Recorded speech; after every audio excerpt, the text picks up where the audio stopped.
সম্মানিত আশেকে রাসূলেরা, আপনারা জানেন এই জীবন ক্ষণস্থায়ী। সকলেই বাহ্যত কর্মকাণ্ডে ব্যতিব্যস্ত। জীবন প্রাকৃতিক এবং স্বতঃস্ফূর্ত পরিবর্তনের একটি ধারাবাহিক সিরিজ। জীবন এক স্বয়ংক্রিয় প্রতিযোগিতার ন্যায়। ভূমিষ্ঠ হওয়ার পর থেকে জীবন যেন এক ধারাবাহিক কার্যক্রম। শিশুকাল থেকে শৈশব, কৈশোর এবং যৌবনে মানুষ বাহ্যত সকল কর্মকাণ্ডে ব্যতিব্যস্ত হয়ে পড়েছে। কিন্তু পবিত্র কোরআনের সূরা বাকারা আয়াত 156-তে রাব্বুল আলামিন বলেন, ইন্না লিল্লাহি ওয়া ইন্না ইলাইহি রাজিউন, অর্থাৎ নিশ্চয়ই আমরা আল্লাহর জন্য এবং আমরা তার দিকেই প্রত্যাবর্তনকারী। সূরা আল বাকারার 156 আয়াতে রাব্বুল আলামিন বলেন, যারা নিজেদেরকে আল্লাহর পথে উৎসর্গ করে তাদের জন্য রয়েছে সুসংবাদ।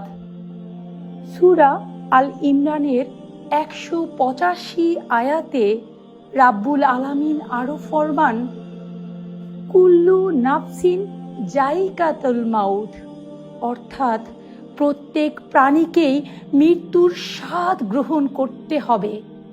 আর কিয়ামতের দিন তোমাদের কর্মফল পরিপূর্ণভাবে দেওয়া হবে। যে ব্যক্তি জাহান্নাম থেকে মুক্তি পাবে এবং জান্নাতে প্রবেশ করবে, সেই তো সফল কাম হবে। আর পার্থিব জীবন তো ছলনাময় ভোগ ব্যতীত আর কিছু নয়। অতএব জীবনের আমল নামায় যেই স্রষ্টা আমাদেরকে সৃষ্টি করেছেন, সেই মহান রাব্বুল আলামিনকে লাভ করার জন্য আমাদেরকে সাধনা করতে হবে। আমরা যদি একটু দৃষ্টি নিপাত করি তাহলে অনুধাবন করব, আমরা শুধুমাত্র সামাজিক জীব হিসেবে ভূমিকা পালন করছি, কিন্তু আমরা ভুলে যাই রাব্বুল আলামিন আমাদেরকে কেন সৃষ্টি করেছেন। আমরা তো নিজের ইচ্ছায় এই দুনিয়াতে আসিনি, নিজের ইচ্ছায় যেতেও পারবো না। এই আমাদের জীবন লগ্নে আমার রোলটা কেমন হওয়া উচিত? আমরা যদি সমাজের দিকে তাকাই তাহলে দেখব আমাদের বাবা মা আমাদেরকে সঠিক সময়ে ভালো স্কুলে ভর্তি করার জন্য কত ব্যতিব্যস্ত থাকেন। তারপরে গৃহ শিক্ষক, কোচিং থেকে ভালো রেজাল্ট করার জন্য এত ব্যস্ততা। ভালো রেজাল্ট করতে হবে, ভালো মার্কস পেতে হবে, ভালো ইউনিভার্সিটিতে ভর্তি হতে হবে, এরপরে একটা ভালো চাকরি পেতে হবে, ভালো চাকরি পাওয়ার পরে সঠিক সময় বিয়ে দিতে হবে, সঠিক সময় বিয়ে হওয়ার পরে 2-3 বছরের পরে বাচ্চার বাবা মা হতে হবে। বাচ্চার বাবা মা হতে না পারলে কত টেনশন, কত পেরেশান। অথচ আমরা ভুলে যাই আপনি আমি কেউ নিজের ইচ্ছায় এই দুনিয়াতে আসিনি। কোন মহান রব কি কারণে আমাদেরকে সৃষ্টি করেছেন, আমাদেরকে আশরাফুল মাখলুকাত হিসেবে তিনি যে সৃষ্টি করেছেন, আমাকে সৃষ্টি করার পেছনে তার রহস্য কি? আমার দুনিয়াতে এই জীবন যাপনে আমার ভূমিকা কি হওয়া উচিত? সেই মহান স্রষ্টা কেন আমাকে পাঠিয়েছেন, তার দিক নির্দেশনা কি? আমি যে সামাজিক জীব হিসেবে ধর্ম পালন করছি, পরিবার সমাজকে পরিতুষ্ট করার জন্য জীবন ধারণ করছি, কিন্তু পরিবার এবং সমাজ আমাকে তো দুনিয়াতে পাঠায়নি, পাঠিয়েছেন সেই মহান রাব্বুল আলামিন তার প্রতিনিধিত্ব করার জন্য। তিনি পাঠিয়েছেন আমাকে আশরাফুল মাখলুকাতের শ্রেষ্ঠ জীব হিসেবে। আমার দুনিয়াতে আসার পেছনে তার ইশারা কি? আমার ভূমিকা, আমার রোল এখানে কি হিসেবে পালন করতে হবে, কি আমাকে করতে হবে? আর কি সব কাজ হতে আমার আত্মাকে পবিত্র রাখতে হবে। কখনো কি আমরা সেই বিষয়গুলো ভেবে দেখেছি, নাকি আমরা সকলেই সামাজিক জীব হিসেবে আমাদের দায়িত্ব কর্তব্য পালনে সদা ব্যস্ত হয়ে পড়েছি? এই পার্থিব জীবন তো ছলনাময় ছাড়া আর কিছুই নয়। জীবনের আমল নামায় যেই স্রষ্টা আমাদেরকে সৃষ্টি করেছেন, সেই রাব্বুল আলামিনকে পাওয়ার জন্য সাধনা করুন। দুনিয়ার বাহ্যিক চাকচিক্য মুক্ত করার নাম জীবন নয়। মনে হয় আমরা সবাই যেন জীবন এবং জীবিকার এক একজন এক একটা রেসে দাঁড়িয়ে গিয়েছি। আমাদেরকে ভালো চাকরি পেতে হবে, আমাদেরকে সামাজিক মর্যাদায় গাড়ি বাড়ির মালিক হতে হবে, কিন্তু আমরা কেউ জানি না লাল ফিতা হাতে ওই জীবন জীবিকার স্বপ্ন পূরণের আগেই আজরাইল যে ফিতা টেনে দাঁড়িয়ে আছেন।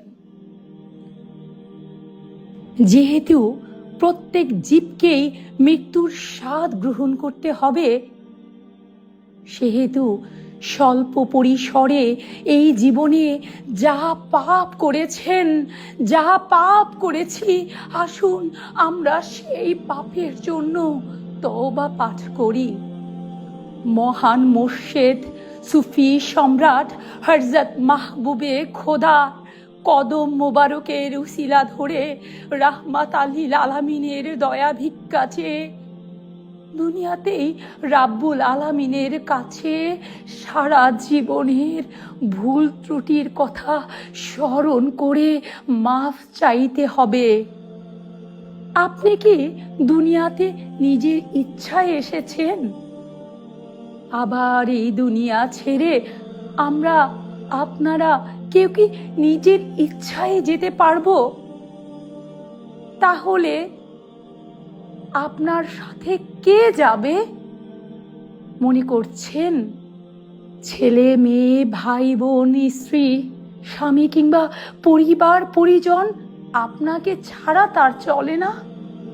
অথচ একটু ভেবে দেখুন, আপনি আজকে যদি এই মুহূর্তে মারা যান, আপনার ভালোবাসার স্ত্রী কিংবা স্বামী, আপনার ছেলে মেয়ে যার জন্য আপনার এত আয়োজন, তারা কেউ আপনার সাথে ওই 3.5 হাত কবরে শুতে আসবে কিনা?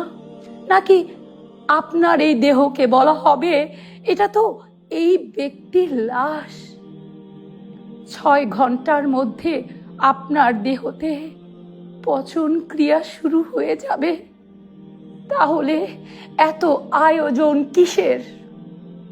একটু ভেবে দেখুন, বেহুশ হবেন না।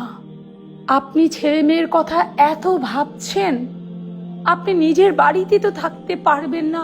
এই বাড়ি ঘর তো আপনার না, আপনার স্ত্রীও তো আপনার সাথে 3.5 হাত মাটির ভেতরে আসবে না। আপনার ছেলে মেয়েও তো আপনার পাশে শুতে আসবে না। তাহলে কিসের এত টেনশন আপনার? কিসের এত চিন্তা জাগতিক বিষয় নিয়ে? সুতরাং নিজেদের পঞ্চ ইন্দ্রিয়কে পবিত্র রাখতে হবে।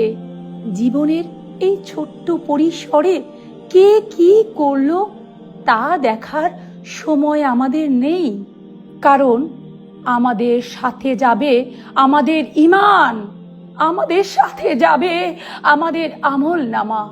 মহান রাব্বুল আলামিনের বিচার অত্যন্ত সূক্ষ্ম। তিনি এক সূক্ষ্ম কারিগর। তার এক ইশারায় কুন ফায়াকুন, অর্থাৎ হয়ে যাও, হতেই সকল বিশ্ব ব্রহ্মাণ্ড সৃষ্টি। মহান আল্লাহ তাআলা পবিত্র কোরআনে সূরা হিজরের 29 নং আয়াতে ইরশাদ করেন, নাফাকতুহি মিন রুহি, অর্থাৎ আমার রুহু থেকে রুহু আদমের ভেতরে ফুঁকে দিলাম। মহান রাব্বুল আলামিন সকলকে সৃষ্টি করে সকলের দেহের ভেতরে নিজের রুহু ফুঁকে দিয়েছেন একটা নির্দিষ্ট সময়ের জন্য। সময় নেই সময় নষ্ট করার। লোকের কথা, পরচর্চা, গীবত ইত্যাদি পরিহার করুন। কেননা মৃত্যুর ওই অন্তিম সময়ে 3টি প্রশ্ন আপনাকে করা হবে। মার রাব্বুকা, তোমার রব কে? অমা দীনুকা, তোমার দিন বা ধর্ম কি? এবং অমা নবিউকা, তোমার নবী কে? সুতরাং হায়াতে জিন্দিগিতেই আমাদেরকে দয়াল রাসূল সাল্লাল্লাহু আলাইহি সাল্লামকে চিনতে হবে, তার দিদার পেতে হবে, দয়াময় রাব্বুল আলামিনকে চিনতে হবে। জীবদ্দশাতেই আমাকে আপনাকে এই 3টি প্রশ্নের উত্তর খুঁজে পেতে হবে। সময় নেই সময় নষ্ট করার, সময় নেই অপচর্চা প্রচার করার। প্রতি বছর আপনারা যারা জন্মদিন পালন করেন, কখনো কি ভেবে দেখেছেন আল্লাহ তাআলা দয়া করে আমাদেরকে যে একটা টাইম দিয়েছেন, এই দেহে নির্দিষ্ট সময়ের জন্য অবস্থান করার জন্য রুহুকে ফুঁকে দিয়েছেন। প্রতিটা দিন, প্রতিটা মুহূর্ত, প্রতিটা রাত আমরা কেমন করে অতিবাহিত করছি? এক একটা দিন পার করছি, এক একটি মুহূর্ত পার করছি জীবন জীবিকা, গল্প গুজব, খাওয়া দাওয়া, আড্ডাতে সামাজিক রোল হিসেবে পালন করছি আমাদের ভূমিকা। কিন্তু কুপির তেলের ন্যায় এক একটা দিন করে আমাদের জীবন থেকে সময় ফুরিয়ে যাচ্ছে। আমরা ধাপে ধাপে মৃত্যুর কাছাকাছি চলে আসছি। ভেবে দেখেছি কি কখনো কি আমল নিয়ে মহান স্রষ্টার কদমে আমরা হাজির হব? নিজের ভেতরে কি আত্মজিজ্ঞাসা হয় না? খেয়াল করে দেখুন, যেই মহান রাব্বুল আলামিন আমাদেরকে সৃষ্টি করেছেন, আমাদের প্রতিটা কর্মে, প্রতিটা কাজে তাকে আমরা রাজি খুশি করাতে পেরেছি কিনা? আমাদের অন্তরকে পবিত্র করাতে পেরেছি কিনা? আমরা যা কথা বলি, যা কাজ করি, আমাদের প্রতিটা আমল নামায় দয়াল মুর্শিদকে স্মরণ করছি কিনা? রাহমাতাল লিল আলামিনের কদমে দয়া প্রার্থনা করছি কিনা? আমাদের অন্তরকে পাপ সাফ করাতে পেরেছি কিনা? আর সেই লক্ষ্যে খেয়াল করতে হবে আমরা যেন এমন এক মহামানবের সংস্পর্শে এসে নিজেদের হৃদয়কে জাগতিক পাপ তাপ কালিমা থেকে, ষড়রিপুর বেড়াজাল থেকে মুক্ত করে, নফসের কুখায়েশ থেকে মুক্ত করে নিজের হৃদয়ে দয়াল দরদি মুর্শিদ কেবলাজান, সুফি সম্রাট হযরত মাহবুবে খোদা দেওয়ানবাগি দয়াল রাসূল সাল্লাল্লাহু আলাইহি সাল্লাম এবং সর্বোপরি মহান রাব্বুল আলামিনকে নিজের হৃদয়ে বসিয়ে নিজেদের অন্তরকে পাক সাফ করাতে পেরেছে কিনা? আল্লাহর নির্দেশ মোতাবেক আমরা আমাদের প্রতিদিনের জীবনকে অতিবাহিত করছি কিনা?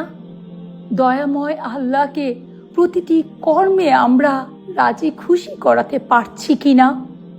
প্রতিটি গোলামি, প্রতিটি আমল রাব্বুল আলামিনের নির্দেশ অনুযায়ী সঠিকভাবে পালন করতে পারছি কিনা?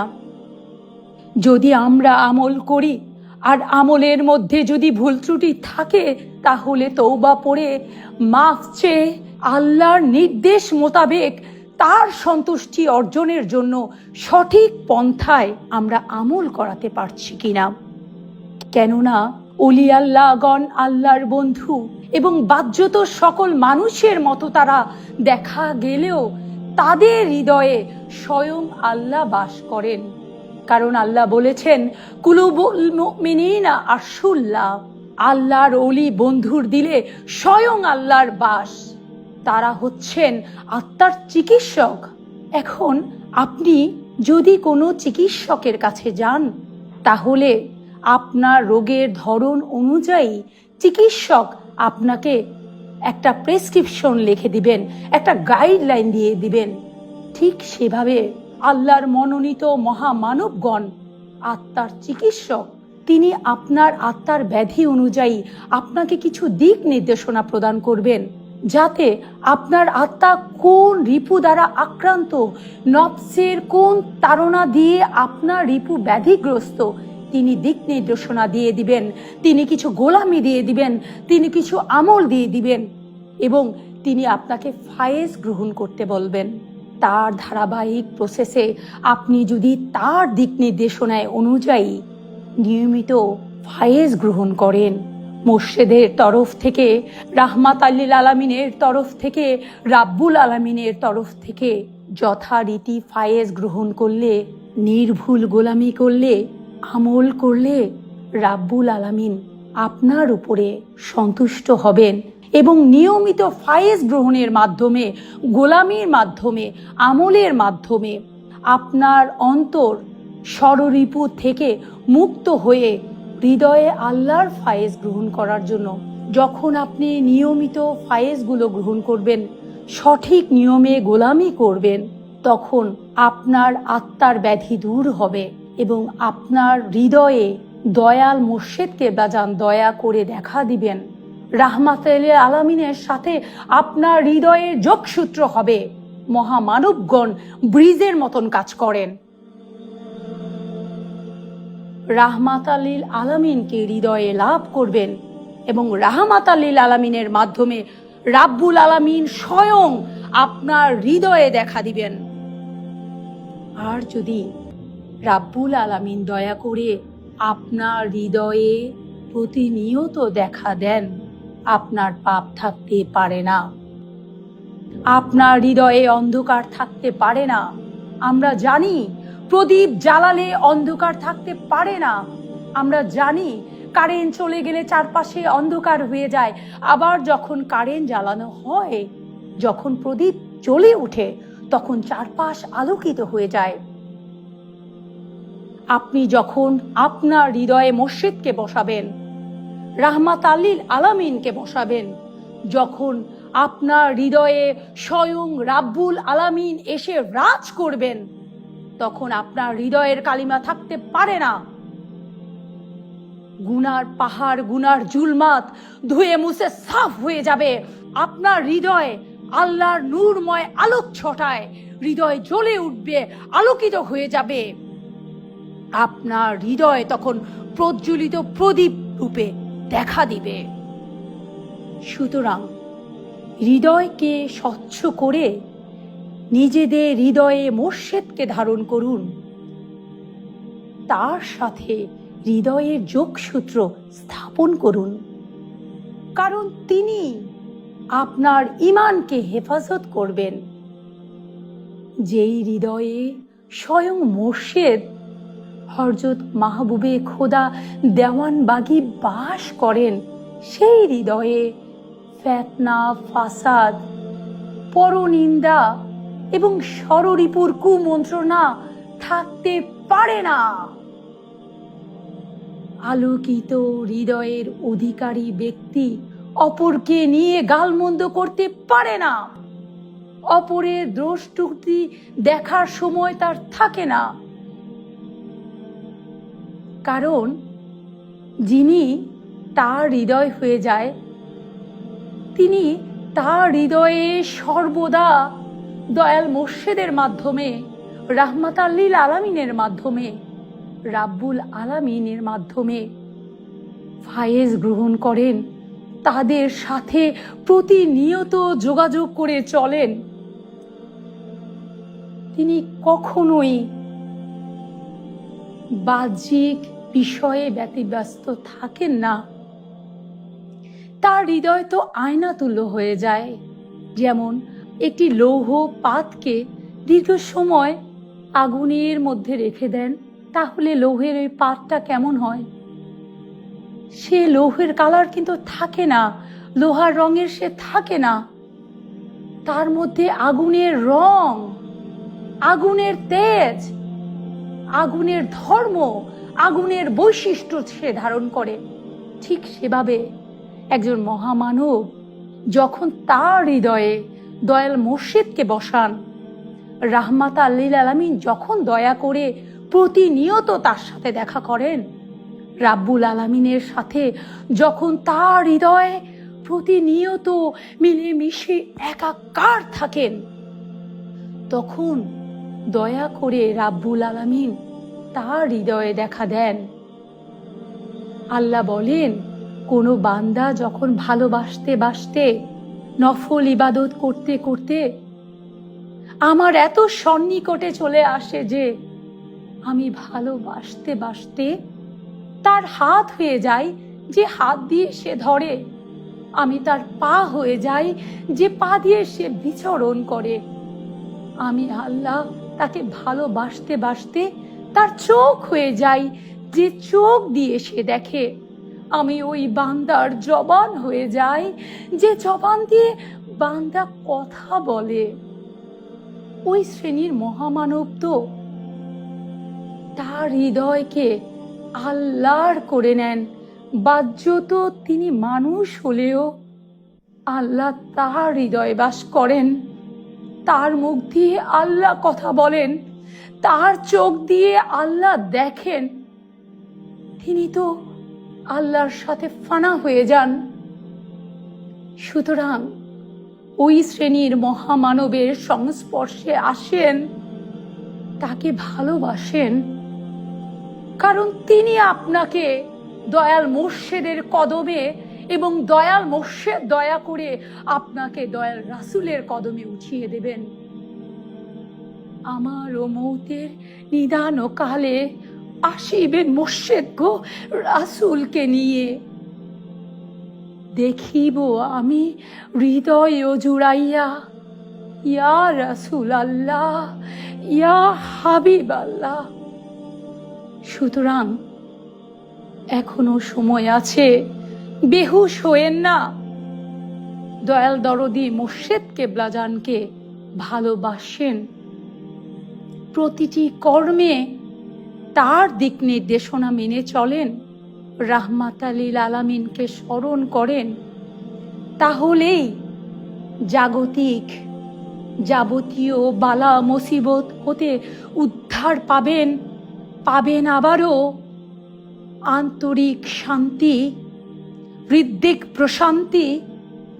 তখনই পারবেন জাগতিক ফেতনা ফাসাদ হতে, ষড়রিপু হতে, কুচিন্তা কুখায়েশ হতে অন্তরকে চিরপরিশুদ্ধ করতে।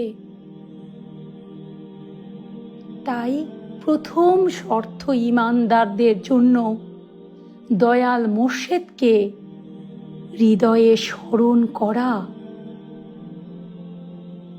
আমার দয়াল দরদি মুর্শিদ কেবলাজান সুফি সম্রাট হযরত মাহবুবে খোদা দেওয়ানবাগীর কদমে দয়া প্রার্থনা করি, তিনি যেন দয়া করে আমাদেরকে আশিকে দেওয়ানবাগী হিসেবে কবুল করে নেন। আমরা যেন দয়াল দরদি মুর্শিদ কেবলাজানকে ভালোবাসার মতো ভালোবাসতে পারি, আমরা যেন আশিকে রাসূল হতে পারি। দয়াল মুর্শিদ কেবলাজানের কদমে সেই দয়া প্রার্থনা জানাই।